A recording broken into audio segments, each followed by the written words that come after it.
The Last Jedi ruined Star Wars for me.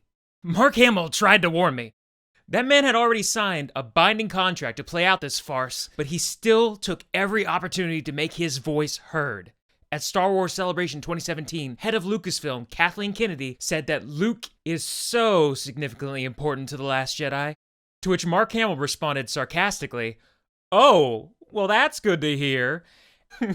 And of course, there is his now infamous discussion with director Rian Johnson, during which Hamill claims to have stated, "I fundamentally disagree with every choice you have made for this character." Mark knew. Thank you for trying, sir. Without spoiling anything, if you love Luke Skywalker, do not support this movie.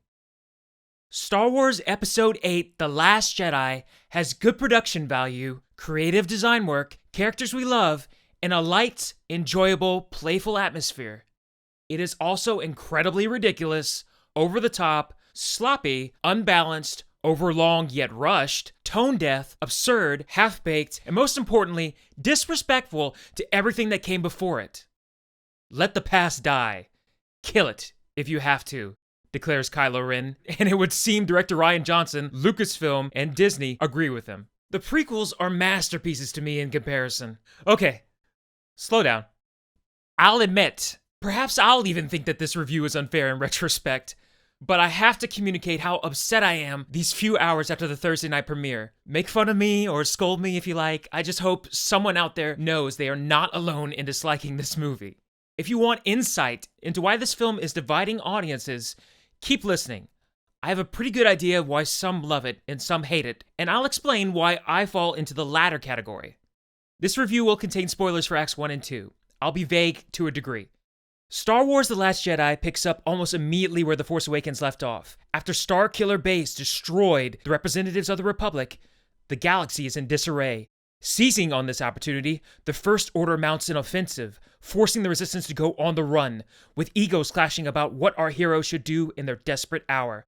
Meanwhile, Rey, Chewbacca, and R2-D2 have found Jedi Master Luke Skywalker in self-imposed exile on Ahch-To. Rey seeks guidance, training, and the truth. Why has Luke forsaken the Jedi ways? And can he be reinvigorated to restore hope to the galaxy? Right at the start, General Hux and his fellow First Order officers are made into incompetent buffoons for the sake of comedy.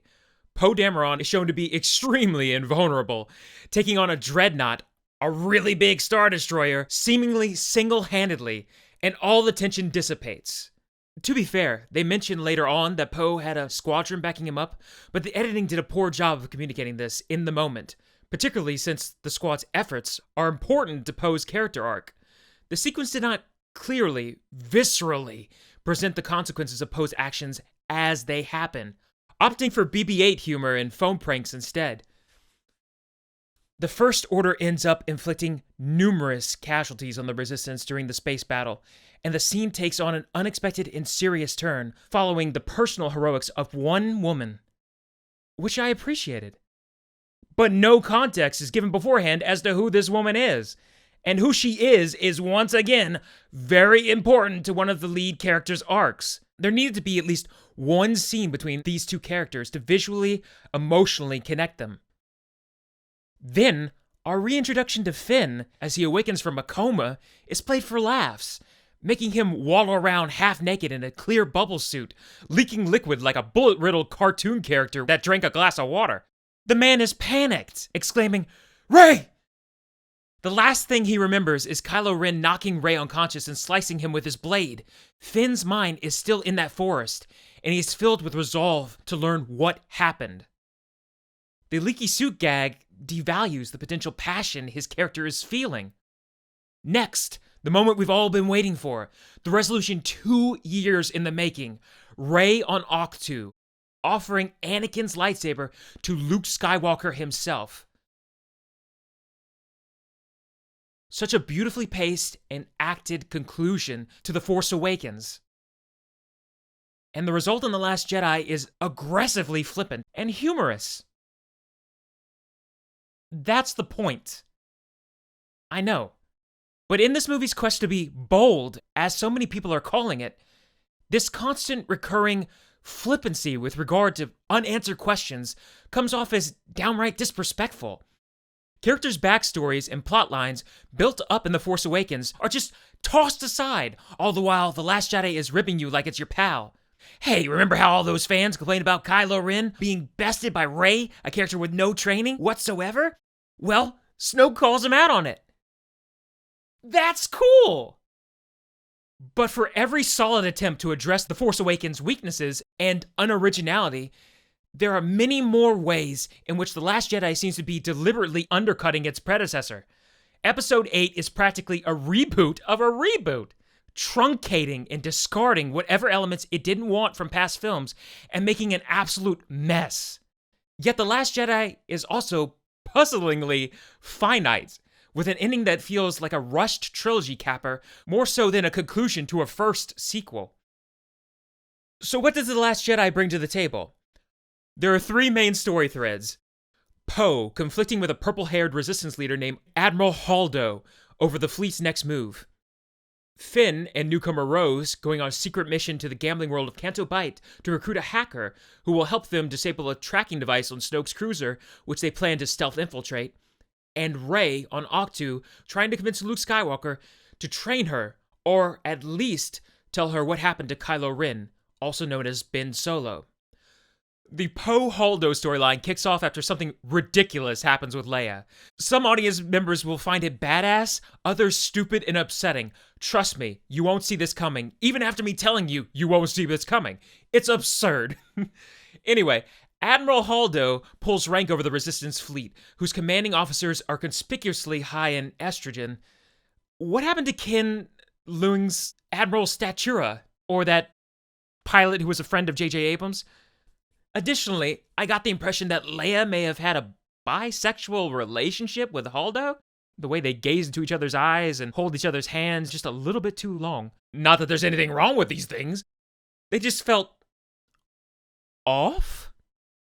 Poe Dameron shares my unease about Admiral Holdo, but he's forced to play the waiting game for most of the movie. In fact, he has very little to do after the opening action sequence, or at least very little that only he could have done. The miscommunication between Poe and Holdo that fuels this plot thread is frustratingly pointless and needlessly dangerous. A friend of mine would have much preferred Admiral Akbar in Holdo's role, and I have to agree. I guess petty squabbles between good guys may be better than cutting to a shot of a ship on the run every 15 minutes. The whole film is an extended epilogue to the opening space battle, with the First Order comically pummeling the Resistance fleet. Don't spacecraft's deflector shields deplete upon constant bombardment?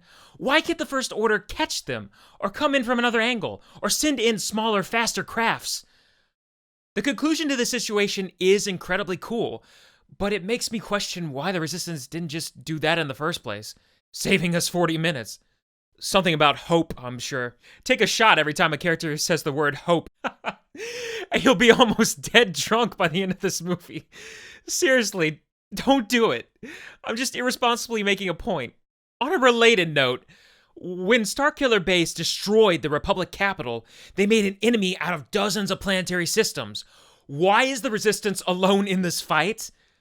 Shouldn't they be broadcasting, "Hey, we got the flagship of the First Order on our tail. Anyone who wants a piece, come and get it." Every civilized world in the galaxy would want a piece of these guys. The Resistance weren't being jammed. Since Finn and Rose are reporting back to Poe, why are they not calling anyone to their aid? Or hyperdriving to the nearest Republic planet with the greatest military weaponry? Speaking of constant bombardment, The Last Jedi cracks jokes way too often. Some of it is fresh and natural, relating what the audience may be thinking. A sarcastic moment between Rey and Luke involving a reed comes to mind. That's good. On the other hand, there's an inappropriately humorous motif made out of General Hux being slammed around with the Force while screaming. Porg, slapstick, and squawking abound. There are many totally calm and soothing establishing shots, featuring a distant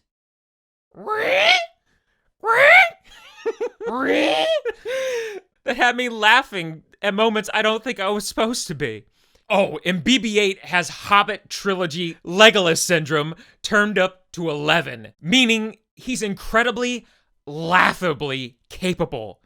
If you thought R2-D2 having thrusters was too much in episodes 2 and 3, wait till you see the implication that BB-8 bound and gagged a group of guards, and later pilots heavy artillery.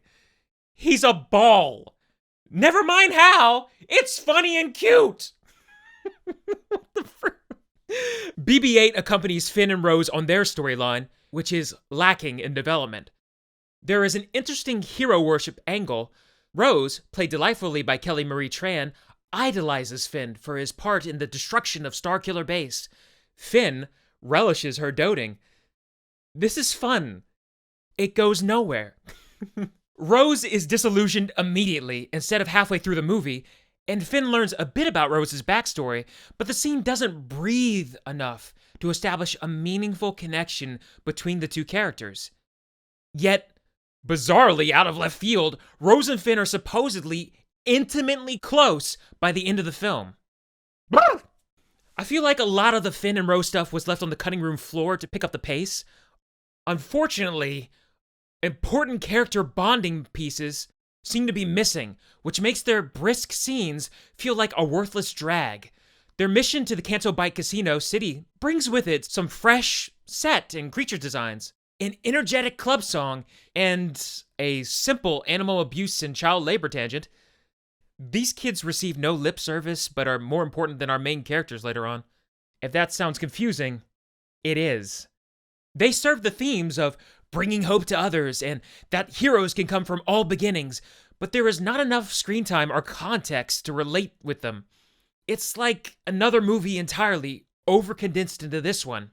John Boyega's energy, charisma, and personality from The Force Awakens is lost in The Last Jedi.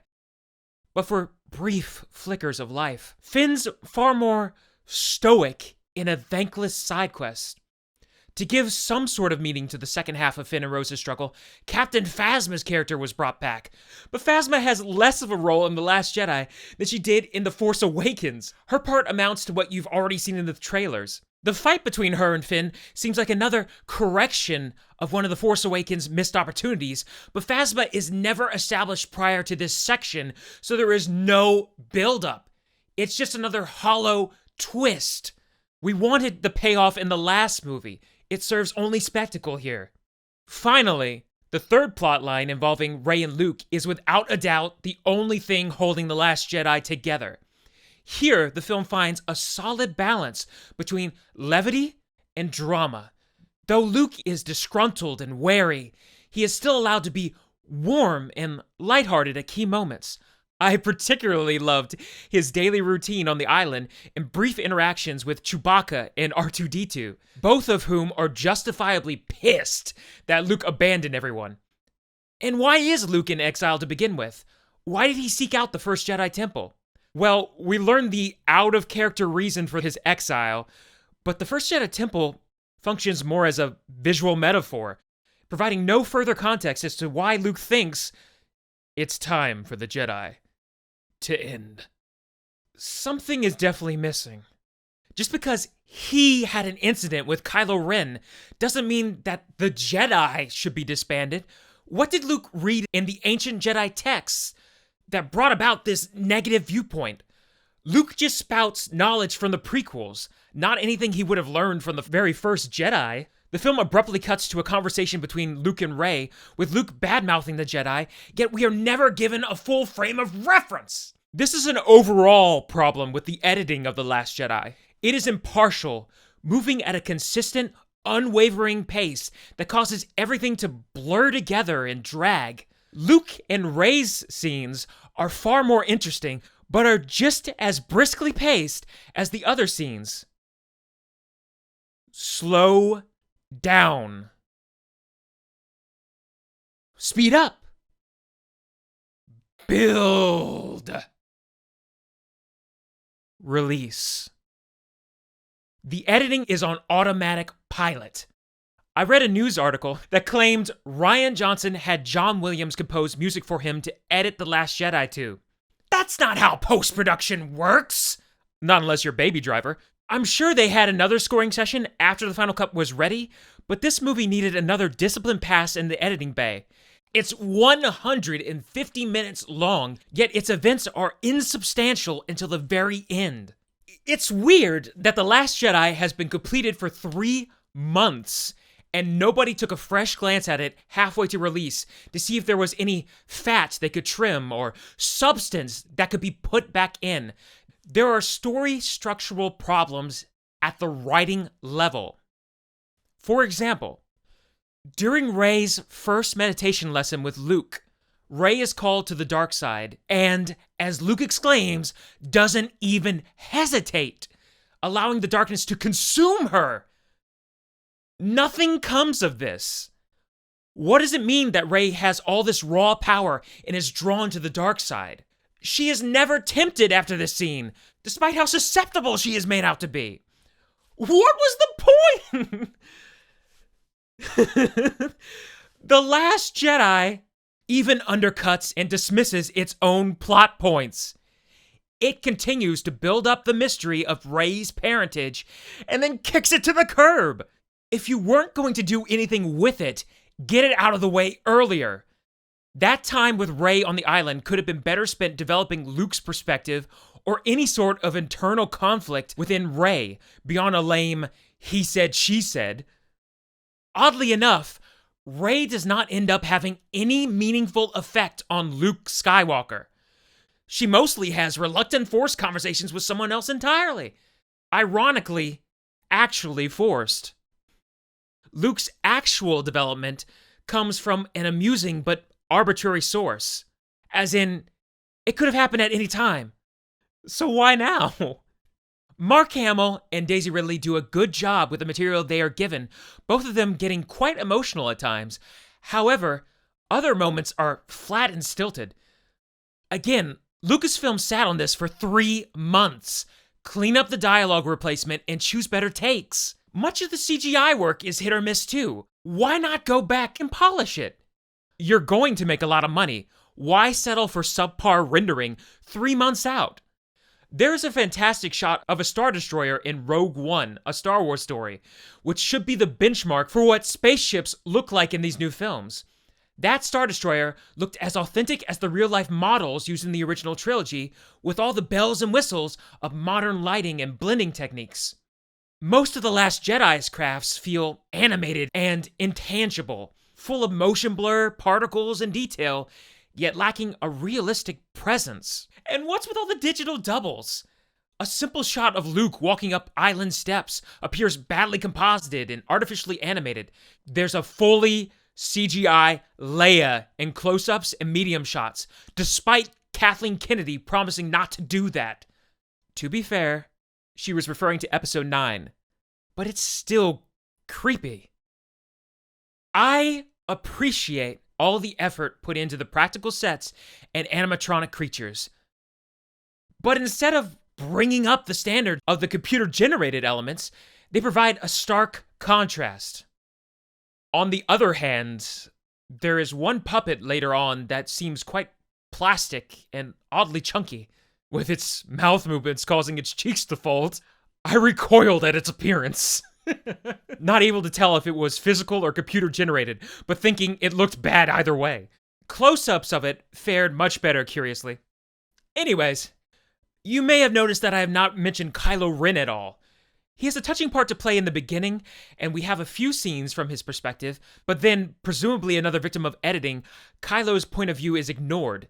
He comes to some very important decisions in this film, but the buildup is insufficient and front-loaded. The majority of his screen time in the second act is relegated to the equivalent of ill-timed Skype calls. During one, we catch him with his shirt off. Awkward, but hot. The fruit.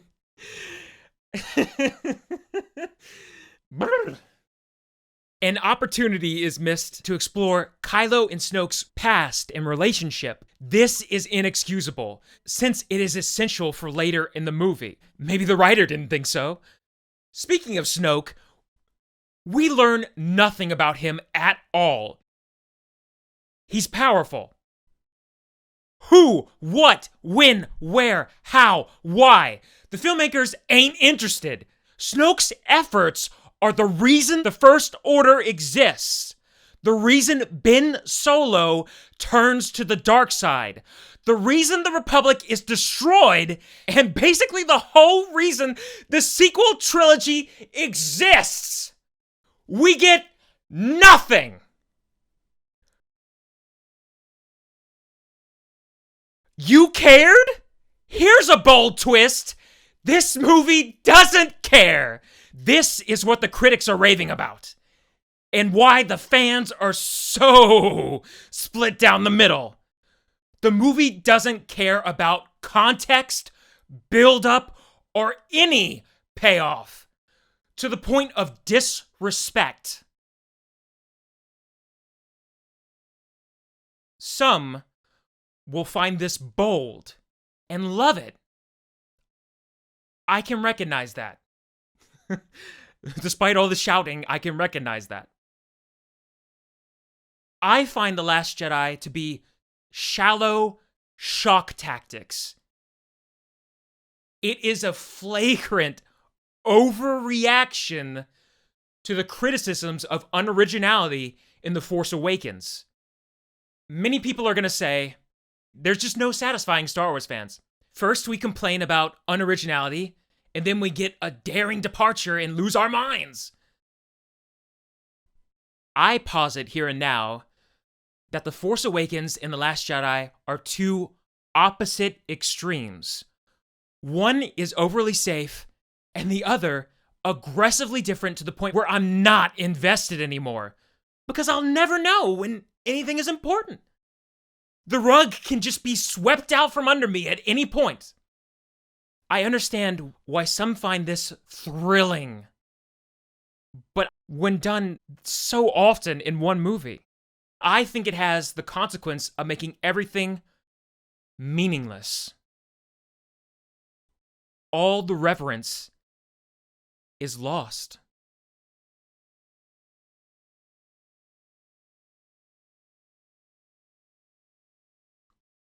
Hey, what about those Knights of Ren?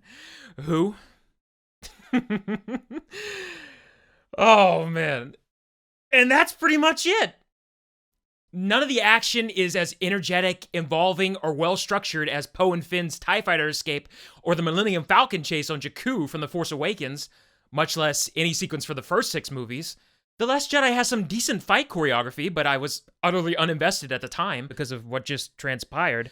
The Phantom Menace duel between Obi-Wan and Darth Maul was far more raw and captivating. The Last Jedi's opening space battle is not rousing or engaging, cutting to other pilots only when they are about to explode. No dogfights and bobbing in and out. The Walker sequence on Crates, a red crystalline mining world, is a non-starter. They just didn't even bother. The climax is an embarrassing shrug. And then the movie gives Luke Skywalker fans a taste of greatness before showing them the middle finger. For no reason. It is pointless. I'm not even sure if Mark Hamill knows about it based on his face at the premiere. The Last Jedi kept making me wince and then slightly winning me back.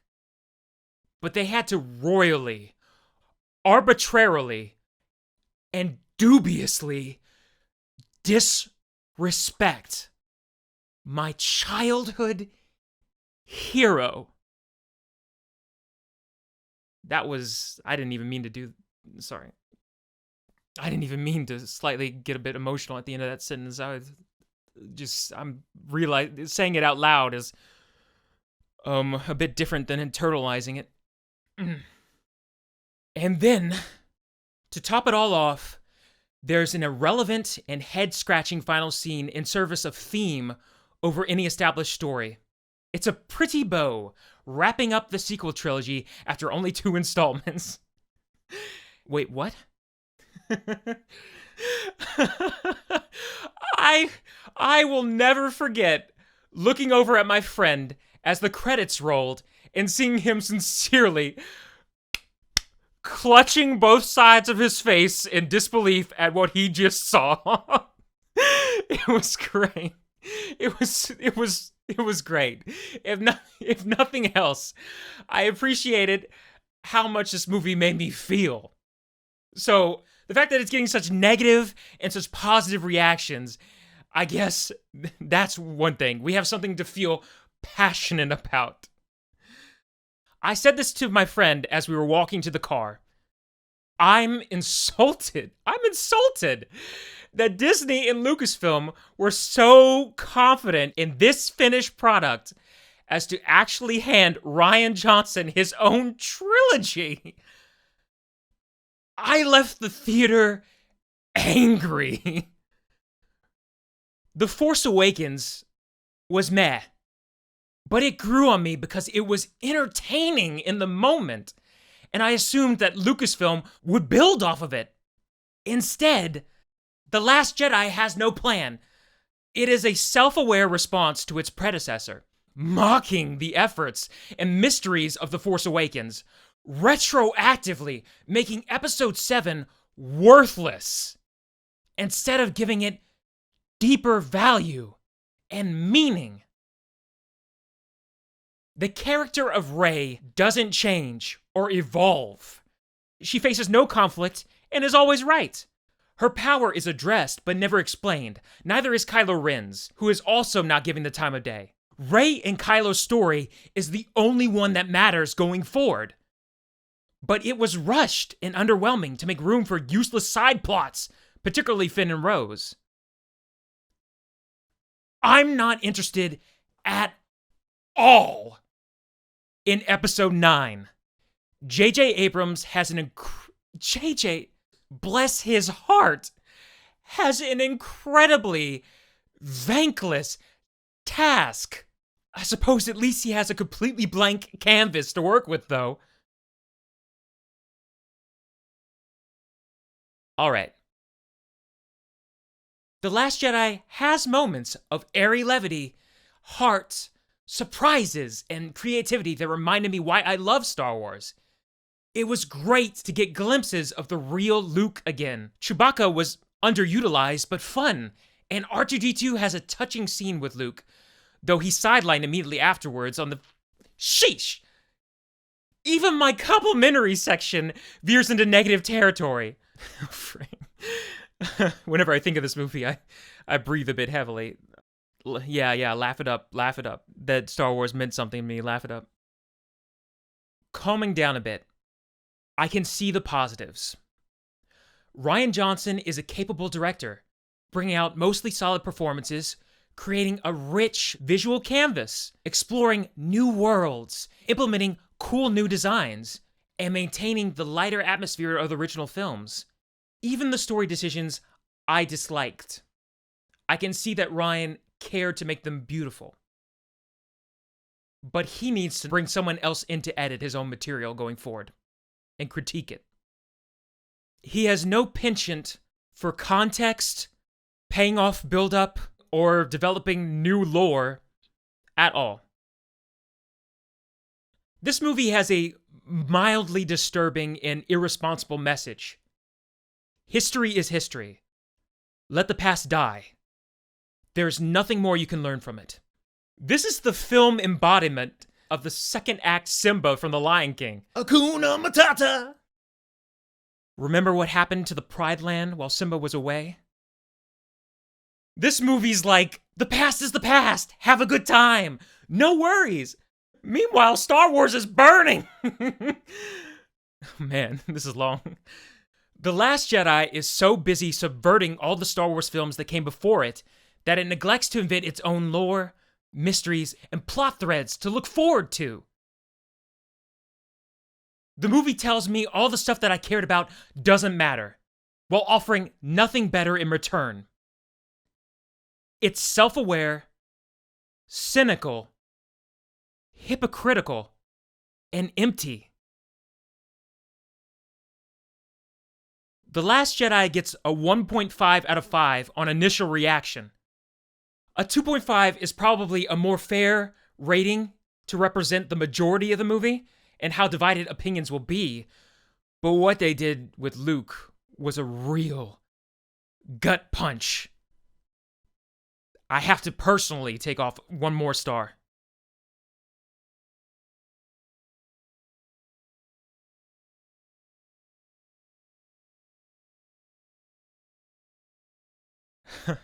I didn't think I could go longer and get heavier than Thor Ragnarok. This part is unscripted. I just yelled very passionately about a lot of plot points in that, which might cause some of you to discard my opinion or stop listening halfway through. I wanted to relate to you how I was actually feeling about a lot of this stuff, so I was a bit hyperbolic in my reading of this script, but obviously, if you love this movie, that's great. I'm glad you enjoyed it, and I can see why. This review is mostly centered on how maybe the minority of people out there feel about it and why. So hopefully, if you love the film, you will continue to love the film, but have an appreciation for why others are strongly in the opposite direction. Or maybe not. Maybe I just upset you. I'm sorry. But the movie upset me as well. I'm sure this would be hard for Rian Johnson to sit through, and as I mentioned in one of my final paragraphs, I believe he's a capable filmmaker. I hope he doesn't let all the negative reaction, including my own shoutfest, put him down. I hope he can take the critiques and not just think haters are haters and the people who love my movie and agree with the critics are correct. I hope we can come to an understanding that the division on this movie means that this movie actually does have some fundamental flaws.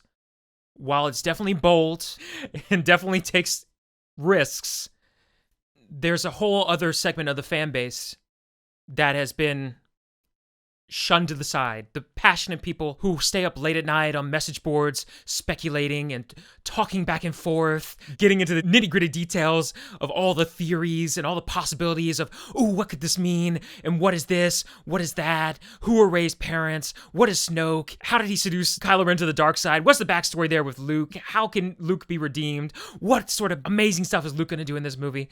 A lot of those people, I would assume, or maybe just half, are probably really let down by this movie. The only real thing to speculate going into episode 9 is what the fruit are they going to do?